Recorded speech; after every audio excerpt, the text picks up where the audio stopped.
السلام علیکم۔ دیر مت کریں، جلدی سے یہ آزمودہ ٹوٹکے سنیں۔ جو لوگ روزانہ چیری کا استعمال کرتے ہیں ان کی ہڈیوں اور جوڑوں کے درد میں آرام آ جاتا ہے۔ دار چینی کو بھون کر روزانہ نہار منہ صبح کے وقت کھانے سے منہ کی بدبو دور ہو جاتی ہے۔ کولیسٹرول میں کمی آ جاتی ہے۔ ناخن کاٹ کر گھر میں پھینکنے سے رزق میں تنگی آتی ہے۔ سیب کے پودے کے پتے چبانے سے دماغ کی قوت میں اضافہ ہوتا ہے اور دماغ تیزی سے کام کرتا ہے۔ کھانے کے فوراً بعد چائے پینے سے چائے کھانا ہضم ہونے نہیں دیتی، جو بعد میں بدہضمی کا سبب بنتا ہے۔ روزانہ چقندر کا استعمال کرنے سے پرانی کھانسی بھی ختم ہو جاتی ہے۔ انگور کھانے سے دماغ کی ذہانت میں اضافہ ہوتا ہے اور دماغ تیز ہو جاتا ہے۔ کچی روٹی اور کچے پھل کھانے سے ذہن کمزور ہو جاتا ہے۔ بال گیلے ہوں تو کنگھا کرنے سے گریز کریں، اس سے بال کمزور ہو جاتے ہیں اور گرنا شروع ہو جاتے ہیں۔ پٹھوں میں کھچاؤ اور درد کو دور کرنے کے لیے ایک کھانے کا چمچ بادام کا تیل تھوڑا سا گرم کر کے متاثرہ حصے پر مالش کریں۔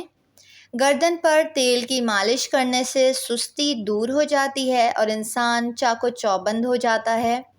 چہرے کی چھائیاں دور کرنے کے لیے میتھی، تلسی، پودینے کے پتے پیس کر اس کا رس چہرے پر لگائیں۔ تینوں میں سے کسی ایک چیز کے پتے پیسنے ہیں۔ دانتوں میں گوشت پھنس جائے تو زیرے کے پانی سے کلیاں کریں، دانت میں پھنسا گوشت خود باہر نکل آئے گا۔ جو عورت حمل کے دوران تربوز کا استعمال زیادہ کرتی ہے اس کا بچہ دودھ کی طرح سفید اور گورا چٹا پیدا ہوتا ہے۔ مولی کے پراٹھے کھانے سے ہاتھوں کی جھریاں ختم ہو جاتی ہے۔ ایک کپ پانی میں چھوٹی ہری الائچی 1 عدد ڈال کر پی لیا جائے تو چکر آنا بند ہو جاتے ہیں۔ ہلدی کے پانی میں ٹماٹر ڈال کر پی لیں تو پیٹ کی صفائی ہو جائے گی۔ گرمیوں میں دودھ کو خراب ہونے سے بچانے کے لیے اس میں بیکنگ سوڈا کو پانی میں مکس کر کے چند قطرے دودھ میں ڈال دیں۔ بیکنگ سوڈا پریزرویٹو کے طور پر کام کرے گا، دودھ جلدی خراب نہیں ہوگا۔ گوندے ہوئے آٹے کو 10-15 دن تک خراب اور کھٹا ہونے سے بچانے کے لیے ایک شکرکندی ابال کر شکرکندی کا ٹکڑا آٹے کے اوپر رکھ دیں۔ تیز بخار ہو تو پانی میں چٹکی بھر نمک ڈال کر پانی سے نہائیں۔ بخار اترنا شروع ہو جائے گا اور بخار کا زور بھی ٹوٹ جائے گا۔ بال گرنا شروع ہو جائیں تو اسٹرابیری کا رس بالوں پر لگائیں، بال گرنا بند ہو جائیں گے۔ گیس والے غبارے کو کمرے میں لگانے سے کمرے میں مچھر نہیں آتے، یا گیس والا غبارہ 1 عدد ہی صحیح کمرے میں رکھ لیں، مچھر نہیں آئیں گے۔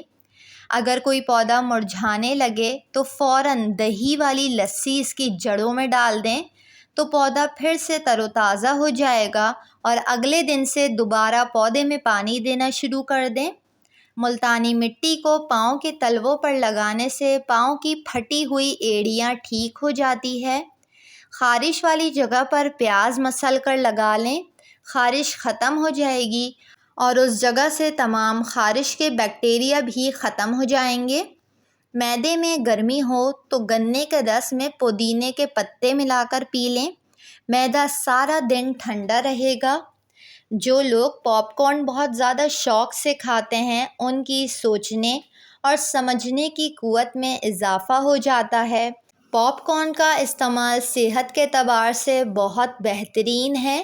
فریج میں رکھے ہوئے چاول بار بار گرم کر کے نہ کھائیں ورنہ پوائزننگ ہونے کا خطرہ ہو سکتا ہے، جس کے بعد ڈائریا اور معدے میں درد کی شکایت ہوتی ہے۔ فریج میں پڑے ٹھنڈے چاول کو بس ایک بار ہی گرم کریں اور استعمال کر لیں۔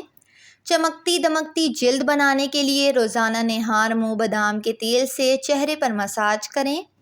نیم کے پتوں کو پانی میں ابال لیں، اس سے بال دھوئیں، بال گرنے کا مسئلہ حل ہو جائے گا اور خشکی دور ہو جائے گی۔ سینے کی تکلیف اور بلغم کی بیماری دور کرنی ہو تو میتھی دانے کا استعمال کریں، بلغم کھانسی کے ذریعے باہر آ جائے گا۔ سونے سے پہلے گرم پانی میں نمک ڈال کر غرارے کرنے سے رات کو پرسکون نیند آتی ہے، خراٹے نہیں آتے اور آپ بے حد سکون کی نیند سو سکتے ہیں۔